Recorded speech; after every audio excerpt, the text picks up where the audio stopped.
A useful tool inside of AutoCAD is the ability to isolate objects.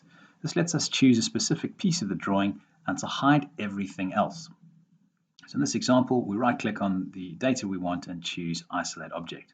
You'll see it's hidden everything else in the drawing, and we're now just focused on the data we're looking at. We're also able to use a similar tool called Hide Object, and this temporarily hides a set of data.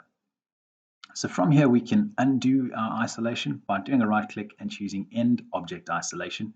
And this will now show everything in the drawing as before. These tools are also available from the command line.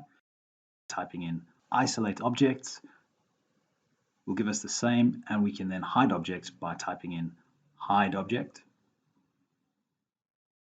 And if we do an unhide, you'll notice that unisolate objects is activated, and this is exactly the same as typing unisolate objects into the command line, as we'll see now.